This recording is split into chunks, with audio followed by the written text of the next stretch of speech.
کہ فوج سے جب مخالفت ہوگی، فوج سے مخاصمت ہوگی تو اقتدار کیسے ملے گا؟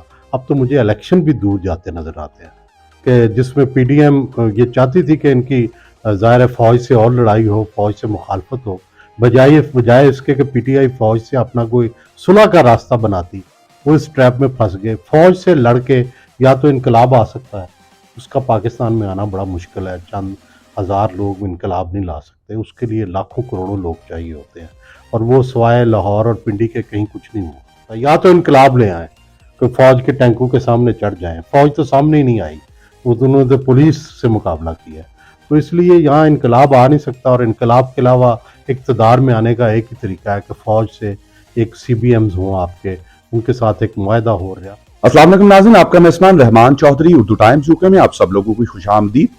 اور میرے ساتھ اس وقت موجود ہیں ملک پاکستان کی most senior personality, senior journalist جناب سہیل وڑائی صاحب۔ ملک کی صورتحال پر بات کریں گے۔ سر، جس طریقے سے اس وقت ملک میں صورتحال چل رہی ہے، کینٹ وہ ایریا ہے جہاں میں اگر یہ کہوں کہ پرندہ بھی پر نہیں مار سکتا اپنی مرضی سے، اور تحریک انصاف کے جتنے بھی مشتعل کارکنان تھے وہ سب کینٹ میں گھس گئے۔ حکومت نے روکا نہیں یا پھر حکومت سے وہ رکے نہیں؟ دیکھیں، ساری سیاسی پارٹیوں میں ایک کوڈ آف کنڈکٹ طے ہوتا ہے کہ ریاست کے ساتھ لڑنا نہیں ہے، اس لیے پیپلز پارٹی کو کوڑے پڑے، جیلیں برداشت کی، پھانسیاں ہوئیں، لیکن انہوں نے کبھی کینٹ پہ حملہ نہیں کیا۔ بے نظیر بھٹو 10 اپریل کو لاکھوں کے جلوس کے ساتھ کینٹ سے گزری تھی، کور کمانڈر کے گھر کے پاس سے، لیکن انہوں نے ایک پتھر بھی کور کمانڈر کے گھر کی طرف نہیں پھینکا۔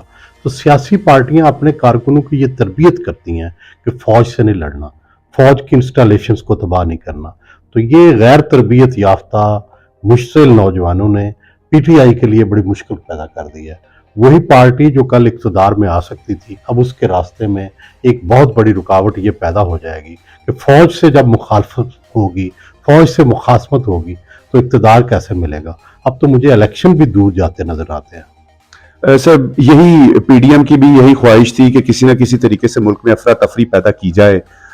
سننے میں یہ آ رہا تھا، میری کوئی ذاتی رائے اس میں نہیں ہے، لیکن کیا آپ کو لگتا ہے کہ وہ اس میں کافی حد تک کامیاب ہو گئے؟ جی، اب پی ٹی آئی نے غلطی کر لی، پر پی I T I us trap میں پھنس گئی، اس پھندے میں پھنس گئی کہ جس میں پی ڈی ایم یہ چاہتی تھی کہ ان کی ظاہر فوج سے اور لڑائی ہو، فوج سے مخالفت ہو، بجائے اس کے کہ پی ٹی آئی فوج سے اپنا کوئی صلح کا راستہ بناتی اور اپنی سی بی ایمز کرتی جس کے ذریعے وہ اقتدار میں آتے، وہ اس ٹریپ میں پھنس گئے۔ فوج سے لڑ کے یا تو انقلاب آ سکتا ہے، اس کا پاکستان میں آنا بڑا مشکل ہے، چند ہزار لوگ انقلاب نہیں لا سکتے، اس کے لیے لاکھوں کروڑوں لوگ چاہیے ہوتے ہیں، اور وہ سوائے لاہور اور پنڈی کے کہیں کچھ نہیں ہوا، تو یہ اس لیے انقلاب تو آ نہیں سکتا۔ یا تو انقلاب لے آئیں کہ فوج کے ٹینکوں کے سامنے چڑھ جائیں، فوج تو سامنے ہی نہیں آئی، وہ دونوں نے پولیس سے مقابلہ کیا، تو اس لیے یہاں انقلاب آ نہیں سکتا، اور انقلاب کے علاوہ اقتدار میں آنے کا ایک ہی طریقہ ہے کہ فوج سے ایک سی بی ایمز ہوں آپ کے، ان کے ساتھ ایک معاہدہ ہو، ریاست کے ساتھ ایک معاہدہ ہو۔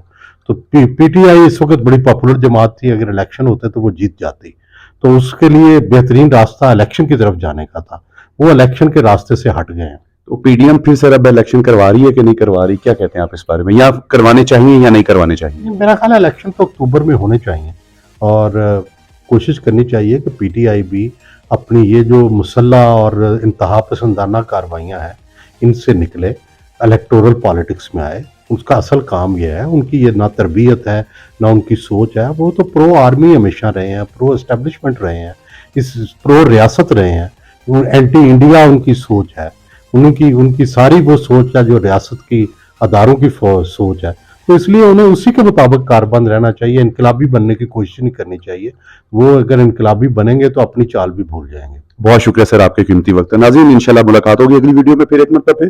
اللہ نے کے بعد